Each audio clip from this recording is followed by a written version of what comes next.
بسم اللہ الرحمن الرحیم۔ السلام علیکم۔ آج 6 دسمبر بروز بدھ ہم بات کریں گے دو اہم ایشوز کے حوالے سے۔ اسلام آباد ہائی کورٹ میں حلقہ بندیوں سے متعلق نون لیگ کی ایک درخواست تھی جس پر عدالت نے عامر فاروق صاحب نے ایک فیصلہ جاری کیا۔ اسی طرح کی ایک درخواست لاہور ہائی کورٹ میں تھی جسٹس علی باقر نجفی صاحب کی عدالت میں، انہوں نے بھی فیصلہ جاری کیا۔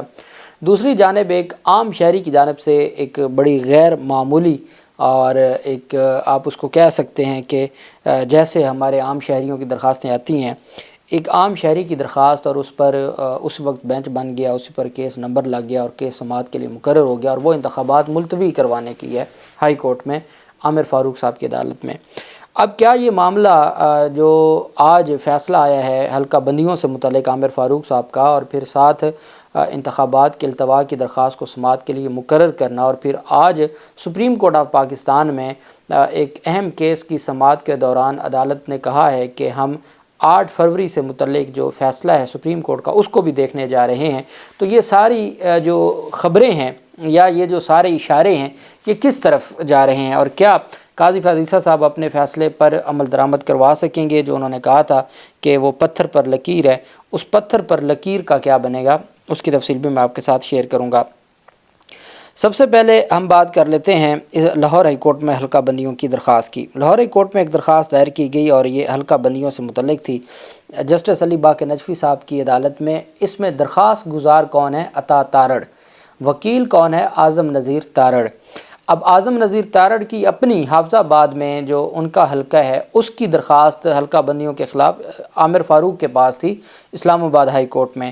یہاں انہوں نے گجرانوالہ کا ایک حلقہ ہے اور ایک لاہور کا حلقہ ہے، اس میں حلقہ بندیوں کے خلاف درخواستیں فائل کیں۔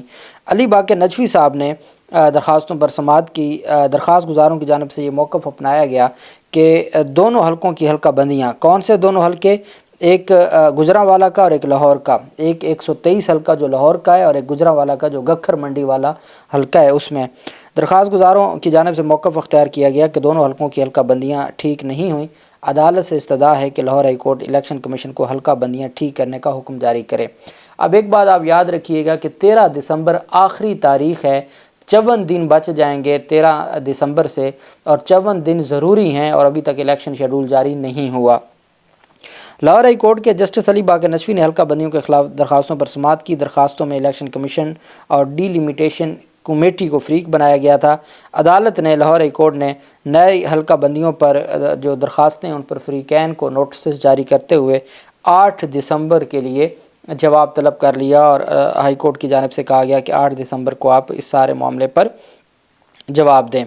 جبکہ دوسری جانب اسلام آباد ہائی کورٹ میں اعظم نذیر تارڑ اس میں درخواست گزار تھے اور احسن بھون صاحب اس میں وکیل تھے۔ احسن بھون بھی جو حافظ آباد سے ہیں اور اعظم نذیر تارڑ بھی حافظ آباد سے ہیں اور حافظ آباد کی جو ہیں ان کو چیلنج کیا گیا تھا حلقہ بندیوں کو۔ عامر فاروق صاحب جج تھے۔ احسن بھون کی جانب سے حافظ آباد کی حلقہ بندیاں چیلنج کرنے کی درخواست پر سماعت ہوئی۔ عدالت نے حافظ آباد کی حلقہ بندیوں سے متعلق ریکارڈ آج ہی طلب کیا اور عدالت نے الیکشن کمیشن کو کہا کہ حافظ آباد کی حلقہ بندیوں سے متعلق 1:30 بجے آپ آج جواب جمع کروائیں۔ اسلام آباد ہائی کورٹ کے چیف جسٹس عامر فاروق نے سماعت کی۔ عدالت نے استفسار کیا کہ الیکشن کمیشن سے کوئی آیا ہے؟ تو وکیل الیکشن کمیشن عدالت میں پیش ہوئے اور کہا کہ میں کسی اور کیس کے سلسلہ میں آیا ہوں اور ہمیں اس کیس میں نوٹس نہیں ہے۔ نیب کا بھی ایسے ہوتا ہے کہ جب بھی شریف خاندان کو کوئی کیس ہو تو وہ پہلے ہی آئے ہوتے ہیں، کسی اور کیس میں آئے ہوتے ہیں اور یہاں بھی وہ آئے ہوئے تھے کسی اور کیس میں۔ اسلام آباد ہائی کورٹ کے چیف جسٹس عامر فاروق نے ریمارکس دیے لیکن اس میں تو اسپیشل میسنجر کے ذریعے آگاہ کیا گیا ہے۔ الیکشن کمیشن کا الیکشن شیڈول کب آ رہا ہے؟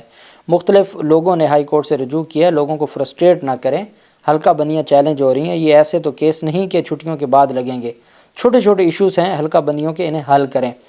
وکیل الیکشن کمیشن نے کہا کہ الیکشن کمیشن تو اس کورٹ کے ڈسپوزل پر ہوتا ہے۔ اب عامر فاروق صاحب کی عدالت ہے تو الیکشن کمیشن نے کہا ہم تو آپ کی ڈسپوزل پہ ہیں، جیسے آپ حکم کریں گے۔ اس پر وکیل الیکشن کمیشن کی جانب سے جب وکیل الیکشن کمیشن نے کہا جب عدالت بلاتی ہم آ جاتے ہیں، عدالت نے کہا ویسے پہلی سماعت پر تو نہیں ہوتے، جب آ کر پھنس جاتے ہیں تو پھر آ جاتے ہیں۔ بہرحال عدالت میں 1:30 بجے تک سماعت ملتوی کی۔ 1:30 بجے جب سماعت دوبارہ ہوئی تو اس پر پھر الیکشن کمیشن کی جانب سے حلقہ بندیوں کا ریکارڈ عدالت میں پیش کیا گیا۔ عامر فاروق صاحب نے اس کو ملاحظہ کرتے ہوئے ایک تو حافظ آباد کی حلقہ بندیاں چیلنج ہوئی تھی اس کی حد تک اور بقیہ از خود انہوں نے ایک فیصلہ جاری کیا۔ وہ کیا ہے؟ عدالت نے چیف جسٹس نے الیکشن کمیشن کو ہدایت کی ہے کہ ڈی جی لا عدالت میں پیش ہوئے، الیکشن کمیشن حکام بھی اور ڈی جی لا عدالت میں پیش ہوئے۔ چیف جسٹس نے الیکشن کمیشن کو ہدایت کی کہ روزانہ کی بنیاد پر کیسز عدالت میں آ رہے ہیں، اس معاملے کو دیکھیں۔ اسلام آباد ہائی کورٹ کا الیکشن کمیشن کو معاملہ سن کر فیصلے کرنے کی ہدایت۔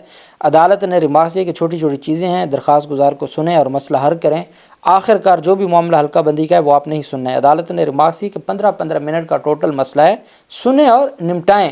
کون سی عدالت یہ بات کر رہی ہے؟ جو ایک 10 سیکنڈ کی درخواست 10 مہینے سے زیادہ زیر التوا رکھتی ہے۔ عدالت نے ریمارک دی کہ 15 منٹ کا ٹوٹل مسئلہ ہے، سنیں اور نمٹائیں۔ اور بھی کئی جگہوں سے حلقوں کا مسئلہ ہے، انہیں بھی وقت دیں، کوشش کریں جلدی سے جلدی سنیں اور احکامات جاری کریں۔ عدالت نے ہدایت کی کہ ہر حلقے کا ایک دن میں معاملہ سنیں اور ساتھ ساتھ آرڈرز کرتے جائیں۔ اب ایک حلقے کا اگر سینکڑوں حلقے ہیں پاکستان کے اور ایک حلقے کا ایک دن کیس سن کے اس کو نمٹائیں، تو اس طریقے سے یہ حلقہ بندی اگر چیلنج ہونے لگ جائیں تو پھر کہاں جائے گا انتخابات کا معاملہ اور کہاں جائے گا یہ سارا سلسلہ؟ تو عدالت نے نہ صرف حافظ آباد کا بلکہ جرنل بھی حلقہ بندیوں کے حوالے سے الیکشن کمیشن کو احکامات جاری کر دیے کہ آپ سنیں اور سن کر آپ فیصلے دیں اور آپ دھڑا دھڑ اس سارے معاملے کو دیکھیں۔ دوسری جانب بلوچستان میں مردم شماری کے خلاف درخواستوں پر جو سماعت ہوئی اور بلوچستان کی جانب سے یہ درخواست دائر کی گئی تھی کہ جو مردم شماری کی گئی اس میں ہماری آبادی کو کم دکھایا گیا ہے۔ دوسرا اس میں یہ کہا گیا تھا کہ جب انہوں نے حلقہ بندیوں سے متعلق مشترکہ مفادات کونسل کا اجلاس ہوا تھا تو ہمارے وزیر اعلیٰ پنجاب کو پتہ ہی نہیں تھا، اس کو مجبور کر کے یہ زبردستی اس اجلاس میں لے آیا اور اس اجلاس میں فیصلہ کروایا۔ اس پر بھی سوال اٹھایا تھا اور ساتھ یہ بھی کہا تھا کہ جو نگران اتھارٹیز ہیں یا نگران حکومتیں ہیں یا نگران وزیر اعلیٰ ہے وہ کس طریقے سے مشترکہ مفادات کونسل میں بیٹھ سکتا ہے۔ اعجاز الاحسن صاحب کی سربراہی میں 3 رکنی بینچ نے سماعت کی اور جسٹس اعجاز الاحسن صاحب نے ریمارکس دیے کہ درخواست گزار نے مشترکہ مفادات کونسل میں نگران وزیر اعلیٰ کی شمولیت پر اعتراض کیا، جس پر ایڈیشنل اٹارنی جنرل عامر رحمان نے عدالت کو بتایا کہ مشترکہ مفادات کونسل سے متعلق سپریم کورٹ کے فیصلے واضح ہیں، مردم شماری پر کسی متعلقہ شخص نے اعتراض نہیں کیا۔ جسٹس اعجاز الاحسن صاحب نے وکیل کامران مرتضیٰ کو مخاطب کرتے ہوئے کہا کہ اس کا حل اب تو یہ ہو سکتا ہے کہ آئندہ آپ لوگ اس وزیر اعلیٰ کو دوبارہ ووٹ نہ دیں جس میں اتنی بھی جرت نہیں تھی کہ وہ اپنے صوبے کے لیے کھڑا ہوتا، بجائے اس کے کہ وہ مجبور اور یا اس کو دھمکایا گیا اور وہ اجلاس میں چلا گیا۔ جس پر کامران مرتضیٰ نے کہا کہ بلوچستان میں جس طریقے سے وزراء منتخب ہوتے ہیں وہ ایک الگ بحث ہے۔ ایڈیشنل اٹارنی جنرل نے عدالت کو بتایا کہ 8 فروری کو انتخابات سے متعلق کیس میں بھی مشترکہ مفادات کونسل کا ذکر موجود ہے، جس پر جسٹس اعجاز الاحسن صاحب نے کہا کہ 8 فروری کو عام انتخابات سے متعلق کیس کا فیصلہ بھی آئندہ سماعت پر ہم دیکھیں گے۔ یہ بھی 3 رکنی بینچ ہے، وہ بھی 3 رکنی بینچ ہے۔ اعجاز الاحسن صاحب نے کہا کہ 8 فروری کو عام انتخابات سے متعلق کیس کا فیصلہ بھی ہم دیکھیں گے۔ عدالت نے بلوچستان میں مردم شماری کے خلاف اپیل پر ایڈیشنل اٹارنی جنرل اور ایڈوکیٹ جنرل بلوچستان سے تحریری جواب طلب کرتے ہوئے عدالت نے کہا کہ ہم اس معاملے کو اگلے ہفتے نمٹائیں گے اور اگلے ہفتے ہم اس کو ڈیسائیڈ کریں گے۔ اس میں جو 8 فروری کا فیصلہ ہے قاضی فاضل صاحب کا، اس کو بھی ہم دیکھیں گے اور آپ کی جانب سے جو مشترکہ مفادات کونسل کا فیصلہ ہے اس پر جو اعتراضات آ رہے ہیں اس کو بھی ہم دیکھیں گے۔ چونکہ پاکستان تحریک انصاف نے بھی یہ سارے معاملات سپریم کورٹ میں چیلنج کیے تھے، لیکن جو قاضی فیصل صاحب نے ایک پنچایت لگا کے جو آئینی معاملات تھے ان کو بالکل نہیں چھیڑا تھا، چونکہ اس کے لیے لارجر بینچ بنانا پڑنا تھا، تو انہوں نے صرف انتخابات کی حد تک ایک سہولت کاری دی اور الیکشن کمیشن کو کہا کہ آپ جائیں صدر کے پاس، صدر سے وہ تاریخ لے کے آ گئے اور اپنی مرضی کی انہوں نے تاریخ رکھی۔ دوسری جانب ایک درخواست گزار ہیں، عام شہری ہیں اور عام شہری کی درخواست پر اسلام آباد ہائی کورٹ میں درخواست دائر ہوتی ہے اور یہ فوراً درخواست دائر ہوتی ہے، جیسے نواز شریف کی درخواست تھی ویسے ہی فوراً درخواست دائر ہوتی ہے، کوئی آبجیکشن نہیں لگتا اور کوئی اس سارے معاملے پر، چونکہ اب جو ریلیونٹ فورم تھا وہ تو الیکشن کمیشن تھا، اگر کسی کو کوئی مسئلہ تھا ڈائریکٹ ہائی کورٹ میں درخواست دائر کی گئی اور رجسٹرار اسلام آباد ہائی کورٹ نے کوئی اس پر اعتراض بھی نہیں لگایا اور وہ فوراً سماعت کے لیے مقرر ہو گئی۔ عامر فاروق صاحب خود اس پر سماعت کرنے جا رہے ہیں۔ اس میں جو پریئر کی گئی ہے اس درخواست میں وہ میں صرف آپ کو پڑھ کے سنانا چاہوں گا۔ That in view of foregoing, it is humbly prayed that the instant writ petition may graciously be allowed and the honourable court may be pleased to declare and hold that the final impugned electoral roll issued by the respondent number 2 containing votes of illegal immigrants residing in Pakistan is against the dictate of the constitution election act 2017 and the rules from thereunder, کہ جناب جو افغانستان کے یہاں پر غیر قانونی طور پر لوگ رہ رہے تھے وہ بھی ووٹر لسٹوں میں شامل ہو چکے ہیں.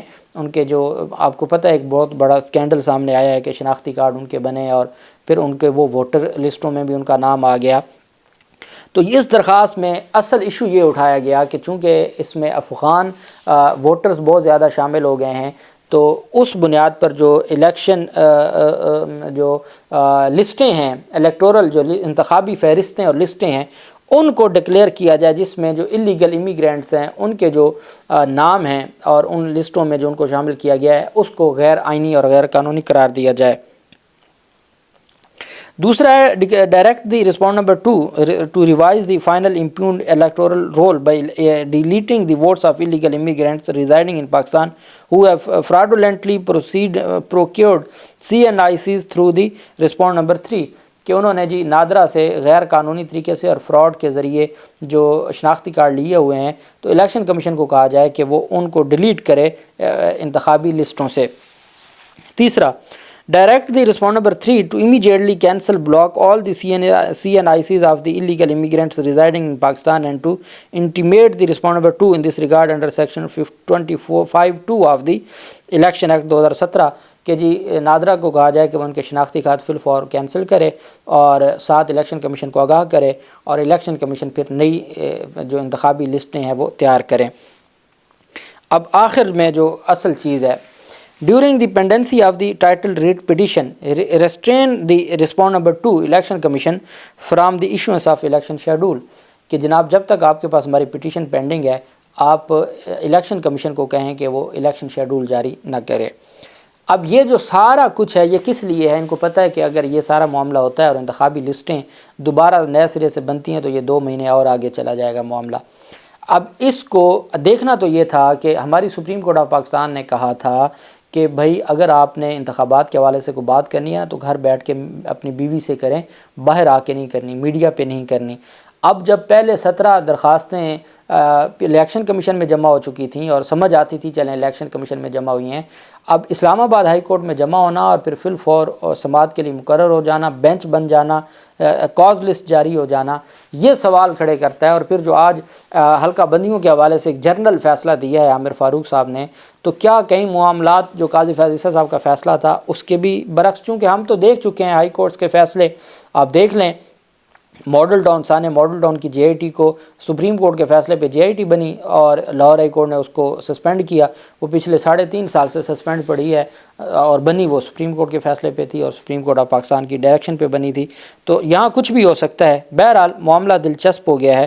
جو بھی تفصیلات ہوں گی آپ کے ساتھ شیئر کرتے رہیں گے. اللہ پاک پاکستان کا حامی و ناصر ہو. بہت شکریہ. اللہ حافظ. پاکستان زندہ باد.